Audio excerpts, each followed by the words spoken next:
பெரும் எதிர்பார்ப்புகளுக்கிடையே நாளை தாக்கலாகிறது இந்தியாவின் பட்ஜெட். நிதியமைச்சர் நிர்மலா சீதாராமன் 9வது முறையாக தனது பட்ஜெட்டை தாக்கல் செய்துள்ளார்.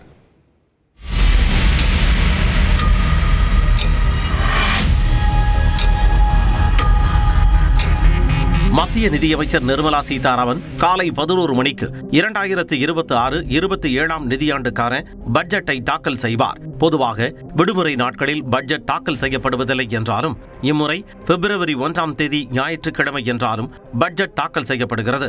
இதன் காரணமாக அன்று பங்குச் சந்தைகளும் செயல்படும் என அறிவிக்கப்பட்டுள்ளது. கடந்த ஆண்டு 12 லட்சம் ரூபாய் வரை வருமானம் உள்ளவர்களுக்கு வரி இல்லை என அறிவிக்கப்பட்டது.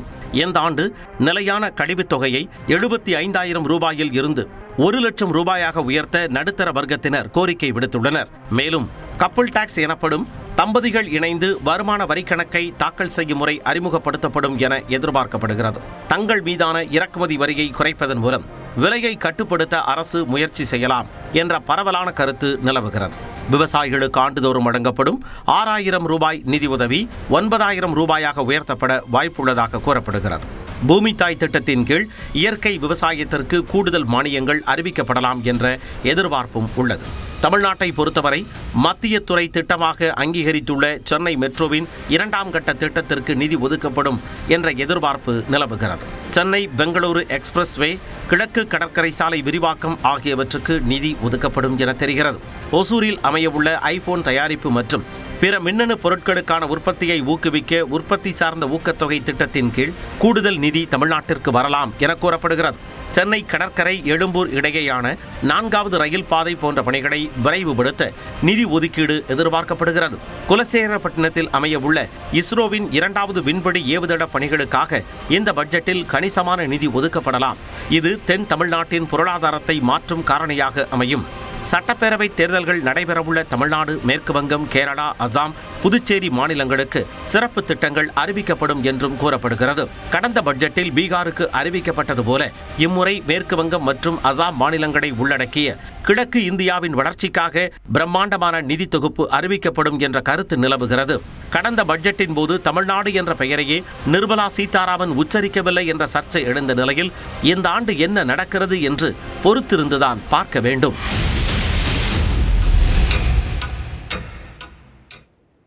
மத்திய பட்ஜெட் நாளை தாக்கல் செய்யப்பட உள்ள நிலையில் தனிநபர்களின் எதிர்பார்ப்பு என்ன என்பதை வரைகலை வாயிலாக விளக்குகிறார் நெறியாளர் சிவரஞ்சனி.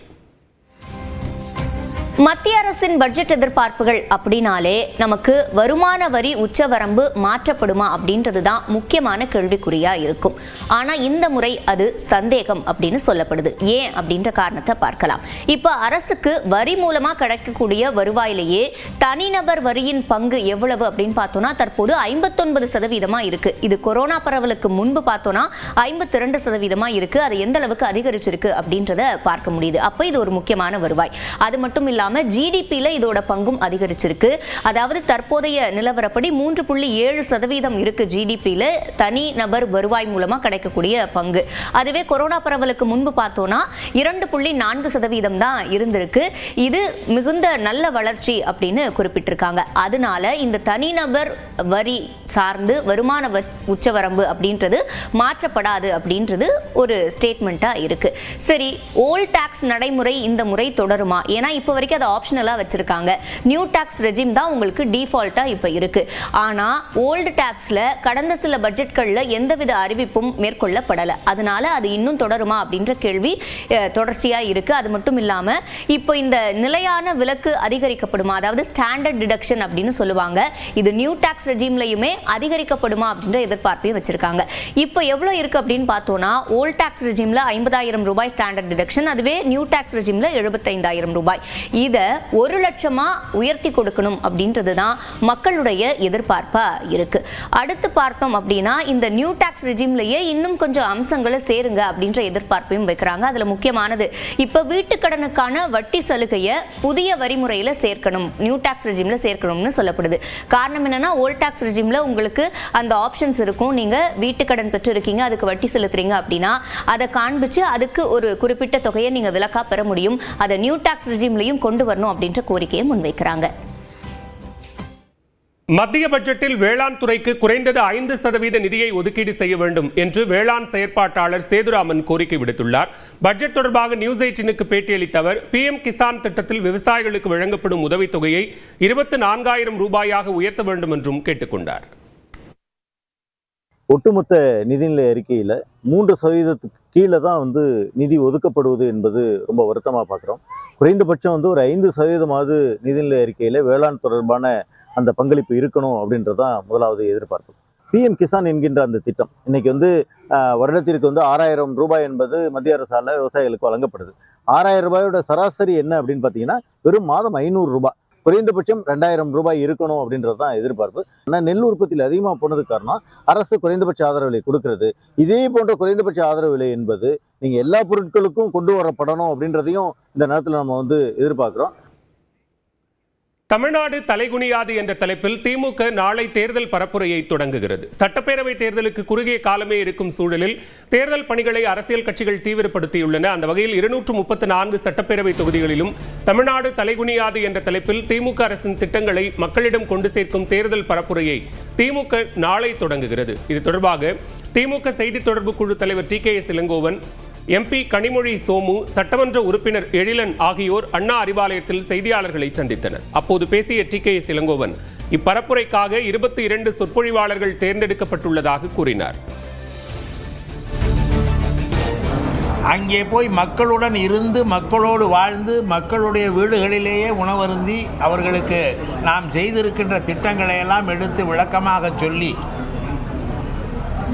அவர்களுக்கு திராவிட முன்னேற்ற கழகத்தின் மீது சொல்லப்படுகிற குற்றச்சாட்டுகளை களை எடுப்பதற்காக இந்த திட்டம் அறிவிக்கப்பட்டுள்ளது. தொடர்ந்து பேசிய அவர், காங்கிரஸ் தலைவர்கள் சிலர் ஆட்சியில் பங்கு கேட்பது குறித்த கேள்விக்கும் பதிலளித்தார். 2004 காங்கிரஸ் எங்களோட கூட்டணியில் இருக்காங்க.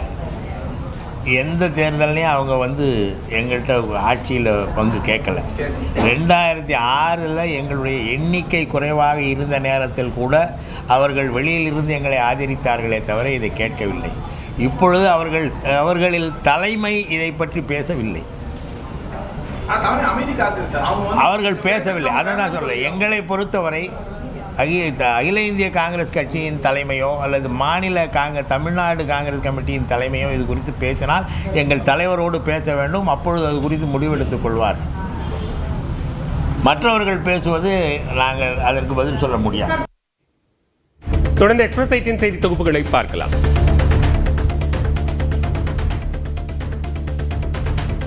மலையாளி மற்றும் பழங்குடியினர் என்ற பெயரை பயன்படுத்தி மாநாடு நடத்தக்கூடாது என்று பாஜகவினரை கண்டித்து திருப்பத்தூரில் பழங்குடி மக்கள் சாலை மறியல் போராட்டத்தில் ஈடுபட்டனர்.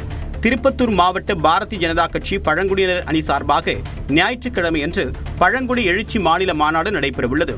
இதற்கு எதிர்ப்பு தெரிவித்து புதூர் நாடு வழியாக திருப்பத்தூர் செல்லக்கூடிய சாலையில் அமர்ந்து மக்கள் மறியல் போராட்டத்தில் ஈடுபட்டனர். எங்கள் ஓட்டு வேணுமா? எங்கள் உரிமை வேணாமா? எங்கள் ஓட்டு வேணுமா? எங்கள் உரிமை வேணாமா?